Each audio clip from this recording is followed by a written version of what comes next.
નમસ્કાર વિદ્યાર્થી મિત્રો. આજે આપણે એએમસી દ્વારા તારીખ 13/8/2023ના રોજ લેવાયેલ એસ્ટેટ ટીડીઓ વિભાગના સહાયક સબ ઇન્સ્પેક્ટરના પેપરમાં પૂછાયેલ જીપીએમસી એક્ટ 1949ના ખૂબ જ અગત્યના પ્રશ્નોની ચર્ચા કરીશું.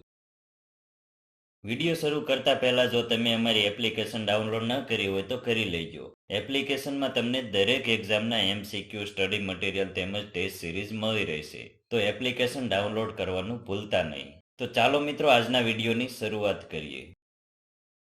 સૌથી પહેલો પ્રશ્ન છે કે જીપીએમસી એક્ટ મુજબ સ્ટેન્ડિંગ કમિટીના ચેરમેનની મુદત કેટલી હોય છે? તો જીપીએમસી એક્ટની કલમ 21 મુજબ સ્ટેન્ડિંગ કમિટીના ચેરમેનની નિમણૂક કમિટીના 12 ચૂંટાયેલા સભ્યોમાંથી કરવામાં આવે છે અને આ સ્ટેન્ડિંગ કમિટીના દરેક સભ્યો અને તેના ચેરમેનની મુદત 2.5 વર્ષની હોય છે. આગળનો પ્રશ્ન છે કે જીપીએમસી એક્ટ મુજબ આવશ્યક સેવાનો કર્મચારી માંદગી, અકસ્માત અથવા કમિશનર દ્વારા સ્વીકારવામાં આવેલ અન્ય કોઈ કારણ વગર કમિશનર અથવા અન્ય અધિકૃત અધિકારીને ઓછામાં ઓછી કેટલા દિવસની લેખિત નોટિસ આપ્યા વગર પોતાના પદ પરથી રાજીનામું આપી શકે નહીં અથવા ગેરહાજર રહી શકે નહીં? તો જીપીએમસી એક્ટની કલમ 61 મુજબ જો કોઈ આવશ્યક સેવાનો કર્મચારી રાજીનામું આપવા માંગતો હોય તો તેણે ઓછામાં ઓછી 2 મહિના અગાઉ કમિશનર અથવા અન્ય અધિકૃત અધિકારીને લેખિતમાં જાણ કરવી ફરજિયાત છે. મ્યુનિસિપલ કોર્પોરેશનમાં અમુક સેવાઓ એવી હોય છે જે જાહેર આરોગ્ય અને સુરક્ષા માટે ખૂબ જ જરૂરી છે, જેમ કે સફાઈ કામદારો, પાણી પુરવઠો વગેરે વગેરે. તો આ સેવાઓમાં રોકાયેલા કર્મચારીઓ અચાનક કામ છોડી શકતા નથી. આગળ જોઈએ તો જીપીએમસી એક્ટ મુજબ કમિશનરને તેમની અક્ષમતા, ગેરવર્તણૂક અને ફરજમાં બેદરકારી બદલ રાજ્ય સરકાર દ્વારા કોઈ પણ સમયે હોદ્દા પરથી દૂર કરી શકાય છે.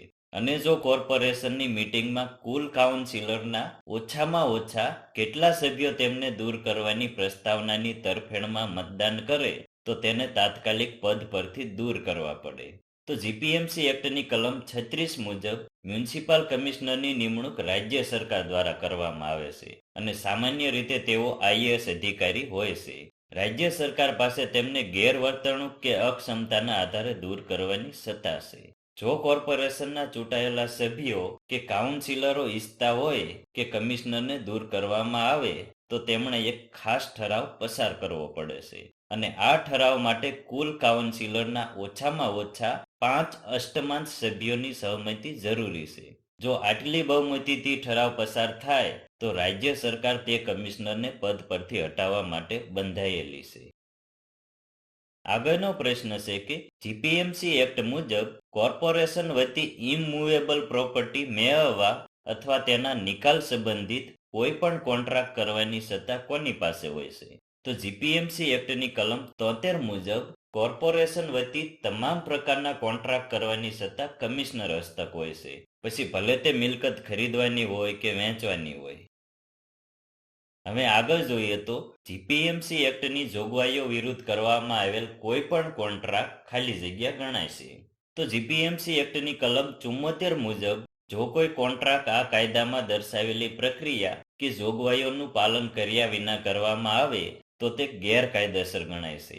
આવા કિસ્સામાં તે કોન્ટ્રાક્ટ માટે મ્યુનિસિપલ કોર્પોરેશન જવાબદાર રહેતું નથી. એટલે કે જો કરારમાં ભૂલ હોય અથવા તે કાયદા વિરુદ્ધ હોય તો સામેવાળી વ્યક્તિ કોર્પોરેશન પાસેથી તે કોન્ટ્રાક્ટના આધારે કોઈ હક માંગી શકતી નથી. આગળનો પ્રશ્ન છે કે જીપીએમસી એક્ટ મુજબ રહેવાસીઓને 1 મહિનાની અગાઉથી નોટિસ આપ્યા પછી કમિશનર પાસે કઈ સત્તા છે? તો જીપીએમસી એક્ટની કલમ 203 મુજબ કોર્પોરેશનની મંજૂરીથી કમિશનર કોર્પોરેશન હસ્તકના જાહેર રસ્તાને અથવા તેના કોઈ પણ ભાગને કાયમી ધોરણે બંધ કરી શકે છે અને જે વિસ્તારનો રસ્તો બંધ કરવાનો હોય ત્યાંના રહેવાસીઓને 1 મહિનાની લેખિત નોટિસ આપવી પડે છે, જેથી તેઓ તેમના વાંધાઓ રજૂ કરી શકે. આગળ જોઈએ તો જીપીએમસી એક્ટની કલમ 391 મુજબ જો કોઈ વ્યક્તિને કમિશનર દ્વારા ચૂકવવામાં આવેલ કમ્પેન્સેશનથી તે નારાજ હોય તો તે કોને અને કેટલા સમયગાળામાં અપીલ કરી શકે છે? તો જીપીએમસી એક્ટની કલમ 391 મુજબ જ્યારે કોર્પોરેશન કોઈ જાહેર કામ માટે, જેમ કે રસ્તો પહોળો કરવા માટે કે બીજા કોઈ કામ માટે કોઈની મિલકત લે અથવા નુકસાન પહોંચાડે ત્યારે કાયદા મુજબ કમિશનર તે વ્યક્તિને વળતર ચૂકવે છે. અને જો મિલકતનો માલિક કમિશનર દ્વારા નક્કી કરેલી રકમથી સંતુષ્ટ ન હોય તો તે જજ સામે અપીલ કરી શકે છે. અને આ અપીલ કમિશનરના નિર્ણય અથવા રકમની જાણ થયાના 1 મહિનાની અંદર જ દાખલ કરવી પડે છે. આગળનો પ્રશ્ન છે કે જીપીએમસી એક્ટ મુજબ જો કોર્પોરેશનનો કોઈ અધિકારી અથવા કર્મચારી જાણી જોઈને વોર્ડની ચૂંટણી યાદીમાં ખોટી છેડછાડ કરે તો ગુનો સાબિત થવા પર તેને કઈ સજા થઈ શકે? તો જીપીએમસી એક્ટની કલમ 394 મુજબ મ્યુનિસિપલ કોર્પોરેશનની ચૂંટણી પ્રક્રિયામાં પારદર્શિતા જાળવવી ખૂબ જ જરૂરી છે. જો કોઈ સરકારી કર્મચારી ચૂંટણી યાદી સાથે છેડછાડ કરે તો તેને ગંભીર ગુનો માનવામાં આવે છે. અને આ ગુના માટે કાયદામાં 6 મહિના સુધીની કેદ અથવા 500 રૂપિયા સુધીના દંડની જોગવાઈ કરવામાં આવી છે. આગળનો પ્રશ્ન જોઈએ તો જીપીએમસી એક્ટ હેઠળ નક્કી કરવામાં આવેલા મિલકતવેરા અથવા લાદવામાં આવેલા કર વિરુદ્ધની અપીલ ફરિયાદનું કારણ ઉદ્ભવ્યાના કેટલા દિવસની અંદર કરવી જોઈએ? તો જીપીએમસી એક્ટની કલમ 406 મુજબ જ્યારે કોર્પોરેશન કોઈ મિલકત પર વેરો નક્કી કરે છે ત્યારે જો માલિકને લાગે કે આ રકમ વધારે છે અથવા આકારણી રીતે ખોટી છે તો તે તેની સામે અપીલ કરી શકે છે. અને આવી અપીલ ફરિયાદનું કારણ ઉદ્ભવ્યાના 15 દિવસની અંદર જ દાખલ કરવી ફરજિયાત છે. હવે આપણો છેલ્લો પ્રશ્ન છે કે જીપીએમસી એક્ટ મુજબ કોર્પોરેશન દ્વારા બનાવેલા કોઈ પણ કાયદા જો રાજ્ય સરકાર દ્વારા બનાવવામાં આવેલા કાયદા સાથે સુસંગત ન હોય તો તેવા કાયદા ખાલી જગ્યા ગણાય છે.